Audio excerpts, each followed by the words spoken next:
নমস্কার বন্ধুরা, প্রাণ গার্ডেনিংয়ের আরেকটা ভিডিওতে সবাইকে স্বাগত জানাই। বন্ধুরা, আজকে আমরা আলোচনা করব গোলাপ বসানোর উপযুক্ত সময়, কখন গাছ বসানো উচিত, কি দেখে চারা কিনবো এবং তার জন্য কত ধরনের মিডিয়া হতে পারে সেই নিয়ে আলোচনা করব। তো আজকে আমি মেনলি সিন্ডার মিডিয়াটা বলছি না, কারণ সিন্ডার মিডিয়া বাদ দিয়ে যতগুলো মিডিয়া হয় আমি সেইগুলো নিয়ে আলোচনা করব। তো প্রথমে আসি গোলাপ গাছ কেনার সময় কীরকম। বন্ধুরা, শীতকালে আমাদের পশ্চিমবঙ্গের যে আবহাওয়া থাকে তাতে আমি কলকাতা টেম্পারেচার অনুযায়ী যদি ধরি, তাহলে কিন্তু নভেম্বর টু জানুয়ারির এন্ড হচ্ছে সব থেকে বেটার টাইম গোলাপ কেনার জন্য। তবে ফেব্রুয়ারি মাসের সেকেন্ড উইক পর্যন্ত গোলাপটা বসানো যেতে পারে। এবার অনেকের মনেই হয়তো প্রশ্ন আসবে যে গরমকালে কি তাহলে বসানো যায় না? গরমকালে বন্ধুরা গোলাপটা কিন্তু ক্রমশ ডরমেন্সির দিকে যেতে থাকে। ওই গরমকালটা শেষ হওয়ার পরে গরমে তো খুব স্ট্রেসে গাছ বাড়ে না, কিন্তু 31শে জুলাইয়ের পর থেকে গাছ কিন্তু তারপর ডরমেন্সি পিরিয়ডে ঢোকে। তারপর আবার অক্টোবর থেকে ওর প্রুনিংয়ের পর থেকে আবার ফ্লাওয়ারিং সিজন স্টার্ট হয়। তো সেক্ষেত্রে গাছকে যদি আমাদের গ্রোথ করাতে হয় সেটাই শীতকালেই সব থেকে ভালোভাবে সম্ভব। তাই আমরা গাছ অবশ্যই কিনবো নভেম্বর থেকে জানুয়ারির লাস্ট বা ফেব্রুয়ারির ফার্স্ট অর সেকেন্ড উইক পর্যন্ত। এবার কি দেখে আমরা চারা কিনবো, আমি তোমাদের একটা গাছ দেখাই। আমার এই একটা গাছ, এই গাছটা কিন্তু আমার জাস্ট পছন্দ হয়েছিল বলে আমি কিনে এনেছি, কিন্তু গাছটার অবস্থা দেখো, এই একটি মাত্র ডাল আছে, এই যে এই একটি মাত্র ডাল আছে। আমরা কিন্তু এই ধরনের গাছ কিনবো না, যে গাছে এরকম একটি মাত্র ঠিকঠাক ডাল আছে এটা কিনবো না, কারণ বাই এনি চান্স কোনোভাবে যদি ডাইব্যাক স্টার্ট হয় তাহলে কিন্তু এই গোটা গাছটাই আমার নষ্ট হবে। আমি এটা জাস্ট একটা এক্সপেরিমেন্ট করার জন্য দেখতে চাচ্ছি যে এই গাছটাকে আমি সার্ভাইভ করাতে পারি কিনা বা ঠিকঠাকভাবে রেডি করতে পারি কিনা। কিন্তু মেনলি আমাদের টার্গেট থাকবে একটা হেলদি গাছ কেনার। যেমন বন্ধুরা, আমার এই গাছটা দেখো, এটা আমি যখন কিনে এনেছিলাম এই একটা ব্রাঞ্চ ছিল, এই একটা ব্রাঞ্চ ছিল, আর এই দেখো মাঝখানে একটা, এই যে আমি হাত দিয়ে ধরছি যেটা, এই এই একটা ব্রাঞ্চ ছিল। তো মোটামুটি একটা হেলদি এবং পরিপুষ্ট গাছ দেখে আমি কিনে এনেছিলাম, যাতে কিন্তু ওপর থেকে কোনো রকম ডাইব্যাক ছিল না। গোলাপ গাছ কেনার সময় এটা আমাদের খুব করে খেয়াল করতে হবে যে ওপর থেকে কাণ্ড শুকিয়ে যাওয়ার কোনো ব্যাপার বা ডাইব্যাক আছে কি না। আমি গোলাপের প্রতিস্থাপন সংক্রান্ত যে ভিডিওটা দেখিয়েছিলাম তাতে যে গাছটা প্রতিস্থাপন করেছিলাম তাতে কিন্তু ইয়েলোইশ হয়ে যাওয়া বা ডাইব্যাকওয়ালা গাছ ছিল। আমরা কিন্তু সেই রকম গাছ কিনবো না, আমরা দেখব একদম সুস্থ নিরোগ গাছ, সেই ধরনের গাছ চয়েস করব। এবং প্রথম অবস্থায় গাছটাকে আমরা চেষ্টা করব 6 ইঞ্চির টবে ট্রান্সপ্ল্যান্ট করার, তারপর ধীরে ধীরে ওটাকে বাড়িয়ে 8 ইঞ্চি বা 10 ইঞ্চি টবে ট্রান্সফার করব।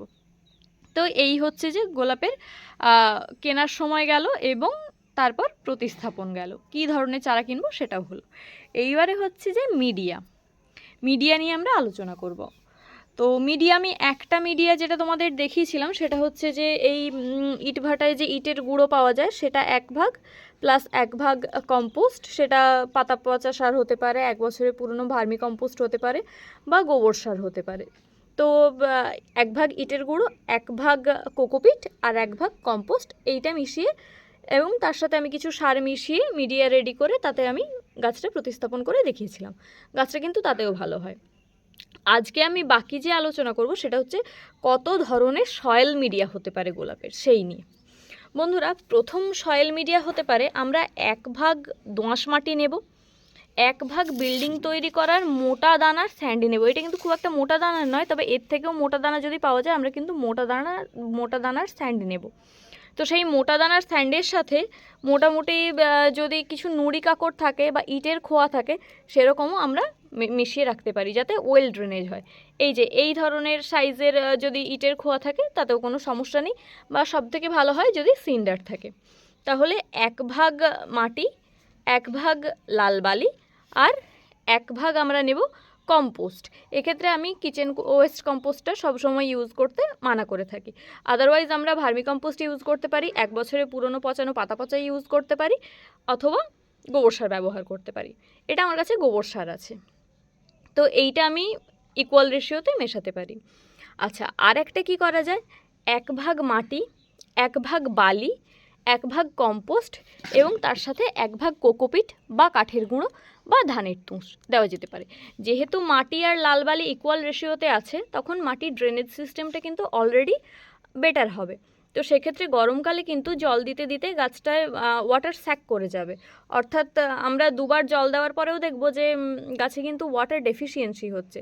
তো সেটা যাতে না হয় তার জন্য আমি 1 ভাগ কোকোপিট বা কাঠের গুঁড়ো বা ধানের তুষ মেশাতে পারি। তো এইটা হচ্ছে যে আরেকটা কোয়ালিটি গেল। এইবার যারা ধরো এঁটেল মাটি পাচ্ছ, তাদের অনেকেরই বক্তব্য থাকে যে এঁটেল মাটি পাচ্ছি, দোআঁশ মাটি তো পাচ্ছি না, বাড়ির কাছে হয়তো এঁটেল মাটি আছে। সেক্ষেত্রে তোমরা এই মাটির সাথে 1 ভাগ মতো নদীর সাদা বালি মাটি বা সিলভার স্যান্ড ইউজ করতে পারো।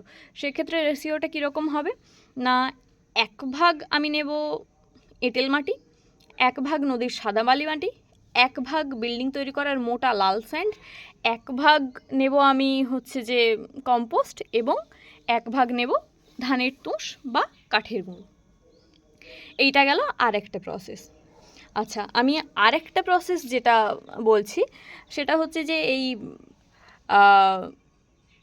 এঁটেল মাটি, তার সাথে নদীর সাদা বালি মাটি, তার সাথে লাল বালি মাটি এবং কম্পোস্ট ইকুয়াল রেশিওতে মিশিয়েও গাছটা করা যায়। অর্থাৎ সেক্ষেত্রে যদি কোকোপিট অ্যাভয়েড করার ইচ্ছে থাকে বা যদি কারো হাতের কাছে কোকোপিট অ্যাভেলেবেল না থাকে, সেরকম মিডিয়াতেও খুব সুন্দরভাবে গোলাপ করা যায় এবং তাতে কোনো সমস্যা হয় না। আচ্ছা, এইবারে আসি একটা আইডিয়াল রেশিওতে। বেশিরভাগ মানুষ যেটা প্রেফার করেন সেটা হচ্ছে যে আমরা এই মাটি নেব 5 ভাগ, এটা অবশ্যই আমরা হালকা দোআঁশ মাটি এটাই প্রেফার করব। তো গার্ডেন সয়েল নেব 5 ভাগ, মোটা দানার লাল বালি নেব 3 ভাগ। এটা সিন্ডারযুক্ত বালি মাটি হলে সব থেকে বেশি ভালো হয়, না হলে ইটের খোয়া যেমন আমি দেখালাম প্রথম দিকে সেরকম ইটের খোয়াযুক্ত বালি হলে খুব ভালো হয়। আচ্ছা, তারপর আমি যেটা দেব তার সাথে দেব কম্পোস্ট। কম্পোস্ট কতটা দেব না, কম্পোস্ট দেব 2 ভাগ। এর সাথে কিন্তু কোকোপিট মেশানোর কোনো দরকার নেই, এইটা এই রেশিওতেই মেশাবো। যেহেতু মাটিটা তুলনামূলক বেশি নিচ্ছি 5 ভাগ, এবং লাল বালি মাটি যেহেতু আমি লাল বালি যেহেতু আমি তুলনামূলক কম দিচ্ছি, মানে 3 ভাগ দিচ্ছি, মাটির থেকে যেহেতু বালির রেশিওটা কম হচ্ছে, তাই এক্ষেত্রে আমি কিন্তু কোকোপিট মেশাবো না ওয়েল ড্রেনেজের জন্য। তো এইভাবে আমরা মাটিটা মোটামুটি মিশিয়ে রেডি করে রাখবো। এবার এর সাথে আমি যে সারগুলো অ্যাড করব, মাটিটা আমরা এই রেশিওতে মিক্সড করে নেব। তো যে ধরনের মাটি ইউজ করি না কেন, সারটা প্রত্যেকের সাথে আমরা একই ইউজ করব। যেহেতু সিন্ডার মিডিয়া নয়, তো অন্যান্য মিডিয়ার জন্য আমরা সার কিভাবে ব্যবহার করব। বোন ডাস্ট দেব 60 থেকে 70 গ্রাম। মাপবে কিভাবে, আমাদের হাতের মোটামুটি 1 মুঠো হলে 60-70 গ্রাম উঠে যায়। 1 থেকে 1.5 মুঠো পর্যন্ত দিতে পারি। এটা হচ্ছে 10 বা 12 ইঞ্চি টবের মাপে আমি রেশিওটা বলছি। টব যদি 6 ইঞ্চির হয় সেক্ষেত্রে পরিমাণটা এর হাফ করে নেবে, আর টব যদি 8 ইঞ্চির হয় তাহলে হাফের একটু বেশি দিয়ে দেবে। তাহলে বোন ডাস্ট হলো আমাদের 60 থেকে 70 গ্রাম। এরপরে যেটা দেবো সেটা হচ্ছে সর্ষের খোল। সর্ষের খোল দেবো 50 গ্রাম। আর এখানে একটা কাজ করা যেতে পারে, সর্ষের খোল 50 গ্রাম না দিয়ে 25 গ্রাম সর্ষের খোল দেওয়া যেতে পারে, 25 গ্রাম নিম খোল দেওয়া যেতে পারে। এটা হচ্ছে যে যাদের কাছে সর্ষের খোলই শুধুমাত্র থাকবে তারা 50 গ্রামই সর্ষের খোল দেবে, আর যাদের কাছে দুটোই থাকবে তারা কিন্তু 25 গ্রাম করে দিয়ে দেবে। অর্থাৎ আমরা যে চামচে খাই সেই চামচের 3-4 চামচ দিলেই মোটামুটি হবে। দুটো মিশিয়ে সর্ষের খোল নিম খোল মিশিয়ে 3 থেকে 4 চামচ, আর যদি নিম খোল না থাকে তাহলে শুধু সর্ষের খোল 3 থেকে 4 চামচ দেওয়া যেতে পারে। এইবারে শিংকুচি, এটা একদম স্লো রিলিজ নাইট্রোজেনের কাজ করে। তো সেক্ষেত্রে এটা আমরা দেব 20 থেকে 25 গ্রাম, ওই 2 চামচ মতো বা হাফ মুঠো পর্যন্ত দিলেই হয় 10 বা 12 ইঞ্চি টবের জন্য। আর যদি 6 ইঞ্চি টব হয় তখন পরিমাণটা হাফ করে নেবে। এরপরে কি দেবো না, সিঙ্গেল সুপার ফসফেট। সুপার ফসফেটটা আমরা দিতে পারি 20 গ্রাম পর্যন্ত হাইয়েস্ট, তবে আমি প্রেফার করব যে এতটা একসাথে দেওয়ার দরকার নেই, কারণ রাসায়নিক সারে অনেকেরই হাত পরিপক্ক হয়নি, তো সেক্ষেত্রে অনেকে গাছ মেরে ফেলেন। তাই মোটামুটি 10 গ্রামই ঠিক আছে। 10 গ্রাম আমরা মাপবো কীভাবে, যে খাওয়ার যে চামচে আমরা ভাত খাই বা মুড়ি খাই সেই ধরনের যে চামচ আছে তার হাফের একটু বেশি দেব। আর সাথে দেব পটাশ দেব 10 গ্রাম। এটা সাদা পটাশ হলে সব থেকে ভালো হয়, কারণ টবের মাটি যেহেতু সালফেট অফ পটাশ দিলে রিয়াকশন খুব একটা হয় না, কিন্তু লাল পটাশ দিলে যেহেতু মিউরিয়েট অফ পটাশ, ওটা কিন্তু একটা জটিল লবণ তৈরি করে, ফলে টবের মাটিটা কিছুদিন পর ব্যবহারের অযোগ্য হয়ে যায়। তাই যাদের কাছে সাদা পটাশ থাকবে বা সালফেট অফ পটাশ থাকবে তারা ওটাই মেশাবে, যাদের কাছে সেটা থাকবে না তারা কি করবে, লাল পটাশই মিশিয়েও কোনো সমস্যা নেই।